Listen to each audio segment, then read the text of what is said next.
Hello everyone, Tim here. Welcome to my personal top 25 90s movies. I'm very excited for this one. Before diving into my personal list, I have to call out, thank you all so much for the participation. Oh my god, it means the world to me. From the bottom of my heart, thank you so much. I've been getting emails galore. Don't worry guys, if you sent an email, I've gotten it. I've gotten DMs, tons of DMs with lists. I've gotten so many YouTube videos. So many people have been posting. This all means the absolute world to me. And this live stream on April 8th is going to be phenomenal. I'm putting a lot into this one. There's going to be giveaways involved in it. It's just overall going to be a really, really good time. I think we could hit 100 lists. I really do. So, yeah, fingers crossed on that. But now it's time for my personal list. This list won't go over well with a lot of people, but it's my list. This is very action-oriented. If you're not an action person, you're probably not going to like my list, to be honest. But, again, my personal list, I love these movies. So, yeah, let's dive into it. So, in number 25, we're going to start this off with a thriller. One that kind of flies under the radar for a lot of people. And it is Arlington Road. This movie is so freaking good. You have Tim Robbins, you have Jeff Bridges. Simple story to boil it down because I'm not giving anything away, but it is Jeff Bridges is next door neighbors with Tim Robbins, who he thinks is a terrorist. So this is a really suspenseful, twisty, turny movie. I dig it a lot, and I don't think very many people talk about this one. Definitely check it out. In number 24, I am a big fan of natural disaster movies. I love them. You'll see another one on my list. But number 24 spot is going to go to James Bond saving people from a volcano. Dante's Peak is great. I love Dante's Peak. It came out at the same time as Volcano. I enjoy Volcano also. But Volcano takes the more silly approach. Dante's Peak is a little bit more grounded. And it's got Linda Hamilton in it. It's a really, really good movie. So I love my natural disaster movies. Number 23, let's have a little bit of Arnold Schwarzenegger with True Lies. This movie is action almost at its peak. Almost, because there's other action movies on here higher. But the 90s is packed full of action. So something being 23rd is very high praise. I love this one. Jamie Lee is awesome in it. This is just such a fun movie. I say fun a lot in a lot of videos, like a lot. But that's what I love most about movies is I like to kick back, have a good time, laugh, see people get shot up galore. Like, I just enjoy that stuff. So True Lies is just fun 90s movie. Hopefully we get a Blu-ray soon. Maybe, probably not. We'll see. So for my next one, this person just won Best Actor at the Oscars, Brendan Fraser for The Mummy. This is a rare case. God, look at that. I love this. I love showing VHS too. Oh my god. But this movie is a rare case, in my opinion, that it's better than the original. Please don't come at me. Don't come at me. I know the original Mummy is a Universal Monsters classic. I get it. It's great. Not arguing how good it is. I just like this one more. The original is more of a flat-out horror movie. This is more action-adventure. I grew up with this more. I dig this one more. So, sorry, but I love Mummy, and it's on my list. Bad boys, what you gonna do? What you gonna do when they come for you? This is such a great movie. This is pretty much top tier for Michael Bay. I do love The Rock, though. The Rock is pretty damn great. Michael Bay has some good stuff. He gets a lot of crap, but I love Bad Boys. I actually really enjoy the second also. It's a little over the top at spots, and it feels like it ends and then it keeps going. But that's a 2000s movie anyways. This is about 90s, guys, and the first Bad Boys is hella good. It's so good. Martin Lawrence and Will Smith have phenomenal chemistry on screen. So, yeah, definitely had to make my list. Next up, how about a Robert Rodriguez classic? And right now, you're probably thinking From Dusk Till Dawn. Love it. Great movie. I like The Faculty more. The Faculty had to make my list. This has a killer soundtrack. Love the soundtrack. And the get the stars in this. This is packed. You got early Josh Hartnett. Like, I think this is maybe second role in somewhere in that ballpark, because he started with H2O, but this was like right in that same time frame. So this is very early him. But my God, like Elijah Wood in here, Clea Duvall, like this is an absolute star-studded cast. Such a fun movie. I was making my list, and I'm like, I can't not have Faculty on here. I can't believe the amount of VHS I actually had for a lot of these. And I'm pulling another one with Air Force One, Get Off My Plane. Air Force One is another... I have a lot of action on here, guys. A lot of action. And this is some top-tier Harrison Ford. We did a Harrison Ford bracket tournament on Huck's channel. And Fugitive made it... Or not Fugitive, Air Force One. And Fugitive made it very far, too. Air Force One made it pretty far, though. People love this one. It is great. You get pretty much a badass president taking out Gary Oldman as the villain. This is a blast. The new 4K, well, it's new enough. It has Dolby added into it. That's great, but I wanted to show the VHS. Look at that bad boy. Love showing the VHS. Next up, you're getting the first Laserdisc shown for tonight. Well, tonight for me, whenever for you. But Demolition Man. Demolition Man is so good. Again, more action. I have a lot of action. But, so Stallone and Schwarzenegger were just kind of, you know, throwing punches one at each other with box office hit after box office hit, 80s into 90s. And I'm more of a Schwarzenegger guy overall, but I cannot deny how freaking awesome Demolition Man is. I love Demolition Man. Wesley Snipes against Stallone is so good. So good. The one-liners by Snipes, jeez. They're both begin with S. But the one-liners by Snipes are so good. Like when he's at that like machine and the cops first come up to him. The cops have no idea how to handle him. It turns around and say, "Oh my God, you fuckers are fast." Like it's so good. The witty remarks he has. I love it. He's so good as Simon Phoenix. But overall, just a great one. I'm not giving anything away, but I wish this movie got more love. I'm just saying. I love Demolition Man. Yeah,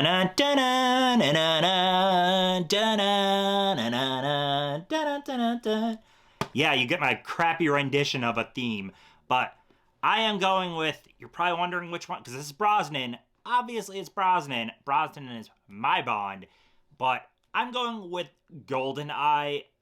It was hard because I really love Tomorrow Never Dies.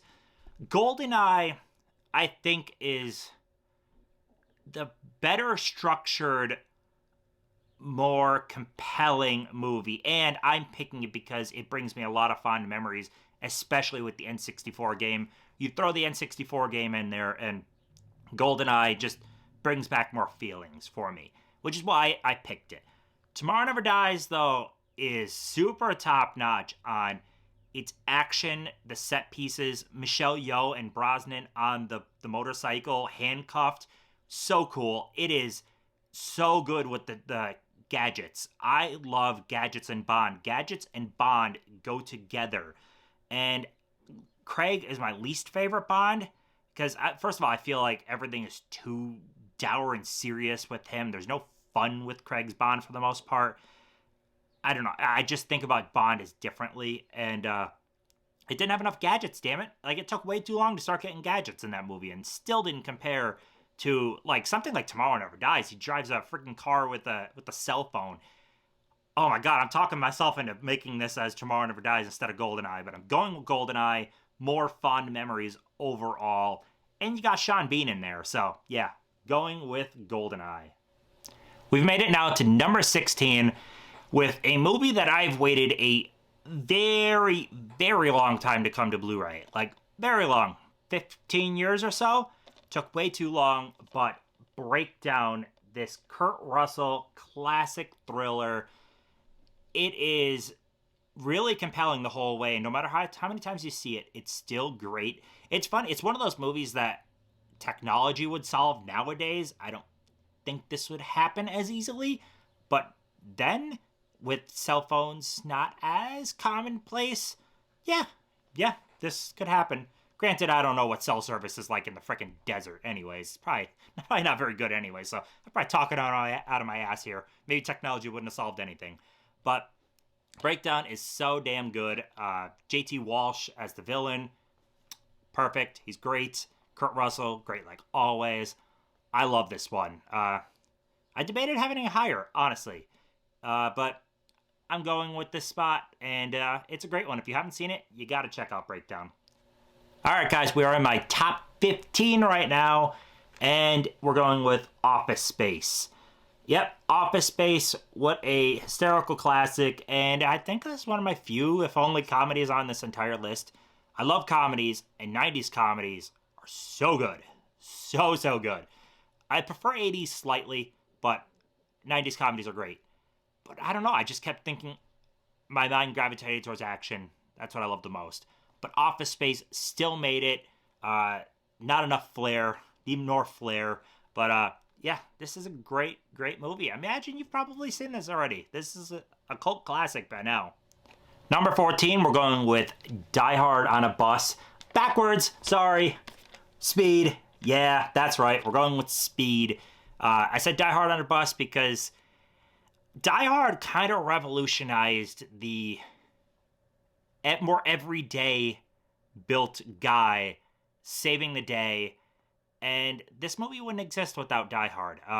Keanu Reeves isn't some, built muscle-bound guy like a Stallone or Schwarzenegger. He's just an everyday cop who is in the wrong place at the wrong time, but is just the guy to help save the day. So damn good. So good. Again, I feel like this should be higher, but it's the way it is. This is a hard list to put together. I'm putting this whole thing together, and I had a hard time with my own top 25. So, yeah, I get when people are sending me this is hard. I get it, guys. Believe me. Next up, we're at number 13 on my list, and we're going with a creature feature that is honestly one of the best in the subgenre. I love this movie. Just barely makes the 1990s because it is a 1990, but we've got Tremors. Not only is this a freaking fantastic movie, if you guys do not have this 4K, damn. This is top tier, one of the best 4Ks on the market, not even exaggerating. This movie looks beautiful. But movie-wise, it's great. These graboid tremors kind of just come out of nowhere, terrorize the people in this small little town, and there's really very little explanation on anything. And I love that. I love it. Not all movies out there need to go and explain every freaking detail on everything in the movie. It's many times it's not needed. It's not needed at all. We don't need to know every little detail on why they're there and reason that they exist and blah blah blah. A lot of people will point out things sometimes when a movie doesn't explain everything, that it's a plot hole and stuff, and it's not a plot hole. Not every single movie needs to explain every detail. Sorry, that was soapbox rant. I'm sorry. I love this movie, though. It is so freaking good. Now we're at number 12 with some more Harrison Ford, and we get a Laserdisc again. We've got The Fugitive. How did The Fugitive not make top 10? Oh my god, this list was so hard to make. Oh my goodness. But yeah, The Fugitive is Harrison Ford in it, still an action-y type role, but a lot more vulnerable and just kind of everyday guy-like. I mean, he's a super smart doctor, but he's kind of just a wrongly accused everyday doctor. It's so good. The whole scene with I didn't do it and Tommy Lee Jones, I don't care. It's so good. There's so many great action scenes, so many quotable parts. Like I'm bad at redoing quotes, but that part when it's I want every outhouse, he's listing off everything in a 5-mile radius. I love that whole part. Again, I suck at quotes though, but love the movie. Robert De Niro, Al Pacino, two on-screen legends, absolute legends, and we got to see them go toe-to-toe in Heat, and it is freaking phenomenal. This has been on a lot of for videos. A lot of people have put this on their list for their videos. Not giving you any other details, just the video ones which y'all can see. But yeah, Heat is phenomenal. It is, what is this, 2.5 to 3 hours, somewhere in that ballpark, and it doesn't feel like that at all. The time goes so well. This is such a well-written movie with phenomenal acting. The two of them opposite each other in the diner. Mwah, it's great. We are now in my top 10. We've got another comedy now, and it is a comedy that, even though it is a comedy, it is still better Star Trek than a good chunk of Star Trek, if that makes any sense at all. But Galaxy Quest, oh my god, this movie is, not only is it incredibly funny with an all-star packed cast that is just firing on all cylinders, and my goodness, Sigourney Weaver in that movie, but it is genuinely a great homage to Star Trek, and I feel like they 100% understood Star Trek and its fan base. This is such a well-crafted movie. If you like Star Trek and you have not seen Galaxy Quest, please check this movie out. Number 9, I've been kind of slacking on dramas right now here, and there's so many good dramas in the 90s, guys. Holy cow. What can I say? I just love action. But I do have Goodwill Hunting on here because Goodwill Hunting is a tour de force of acting by Damon, by Robin Williams. The chemistry in this cast is phenomenal. There's this one great scene in Robin Williams' office, and he's talking about his late wife, and her talking about her farting in her sleep, and Damon laughs, and that was ad-libbed, and Damon's laugh is a legit laugh. That's just, it's so pitch perfect amazing. There's so much about this movie that not only is this a best of the 90s, this is a best of all time type movie. This is phenomenal. No joke, absolutely a phenomenal movie. The only reason I have it down a little bit lower is because it's not as rewatchable, but it is highly rewatchable. So I don't know, I make no sense. What's in the box? What's in the box? Yeah, 7. First DVD shown. Believe me, I have 7 on Blu-ray, but this is a cool ass DVD. I like that one a lot. So I was like, it's one that I've kept in the collection. But 7 is so well done. It's one of the few examples of the bad guy winning, but through just interesting way. That ending of this movie is a gut punch. The acting's phenomenal. This is a great movie. Yeah, I don't know what else to say. It's a hard one to watch, though. Like, this one is a thriller that so borderlines horror. It walks that fine line that if someone put this in a best of horror list, I wouldn't even argue them. There's nothing to argue. If you see this as horror, it's freaking horror. I mean, there is horrific stuff that happens in this movie. So, and honestly, if this is horror, then this is horror, right? I think. I pulled this up, and this is not even in my list. What kind of asshole doesn't put Silence of the Lambs in their top 25, right? But I do have 7, so yay, I guess, right? Don't hate me too much. I got 7. And who doesn't put Silence of the Lambs, but does put Men in Black? But I love Men in Black. The first one especially, though, it is an absolute blast of a movie, so it fills that fun factor I like. But also, I have, like, fond memories. Remember dollar theaters? I guess they still kind of exist. Maybe-ish, from what I read. Discount theaters. But we had a dollar theater not that far from us, and my grandpa took me to see Men in Black in its second run, and I had a blast as a kid. I loved this movie, and it still holds up perfectly. It is so good. So, yeah, fond memories mixed with it's a blast puts Men in Black well inside my top 10. Number 6 just got movie number 6 in the franchise, but I'm going all the way back to the OG with Scream. Yeah, another Laserdisc. This has the uncut version on it, but how can you not have Scream up there? I love Scream, so the fact that I got Scream 6 ruined for me by spoilers kind of annoys me. But anyways, I love this one so much. Everything about it is great. New Nightmare, it's amazing. New Nightmare didn't even make my list. Believe me, I thought about putting New Nightmare on because New Nightmare inspired so much about this. But I digress. The marketing on this is brilliant. Drew Barrymore was fully advertised and thought to be the lead of the movie. So killing her off within minutes of the start is utterly brilliant. Everything about this movie is pitch perfect, amazing.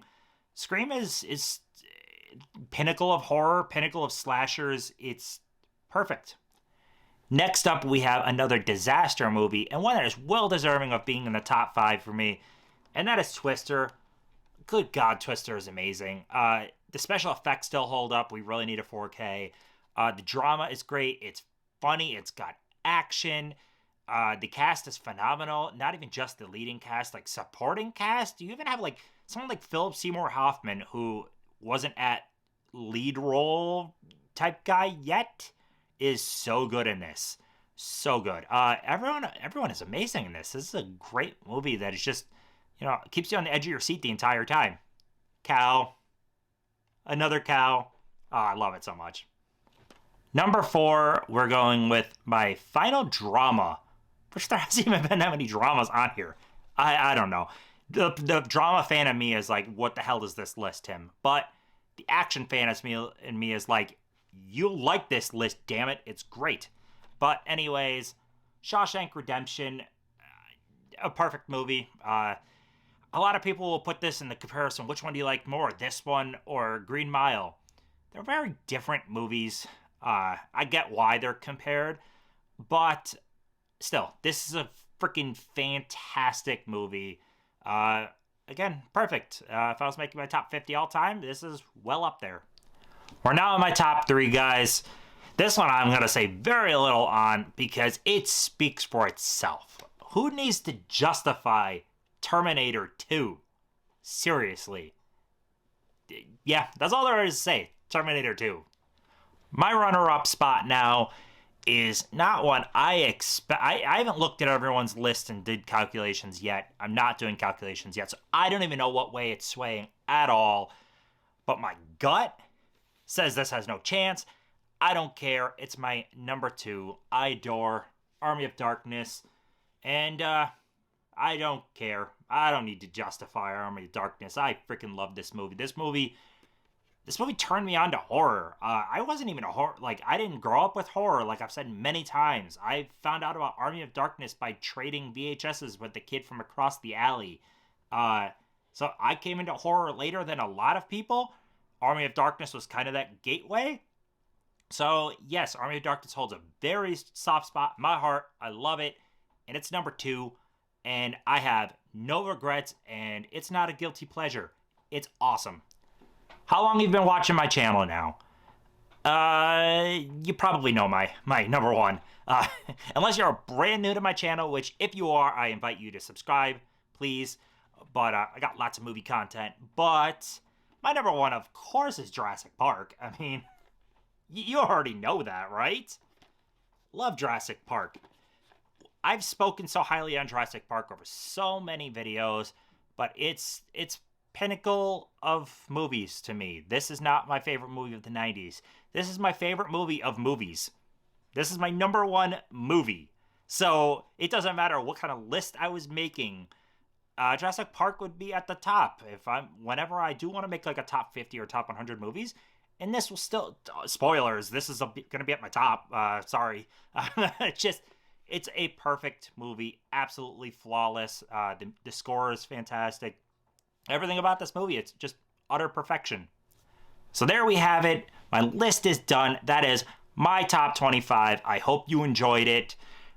Please don't crucify me for missing out on lots of great movies. I get it. If your favorite movie did not make my list, there's a chance I still like that movie a lot. Like American Beauty, leaving that off, I love that one. There's so many great ones that did not make my list. We're talking about 25 movies, guys. Out of the 90s, that's hard. Like, I know it's hard. I set up the list. I get it's hard. So, just, everyone that didn't make lists yet, if it's hard, just have fun with it. Go with your gut. Go with what you love. And yes, you will leave good movies off. It is literally impossible to do this and get all of the best movies because you can't. It's 25 spots. Just go with your gut and have fun. That's all this is about, is fun. So that's all I got. Like, comment, subscribe, and I'll see you in the next one.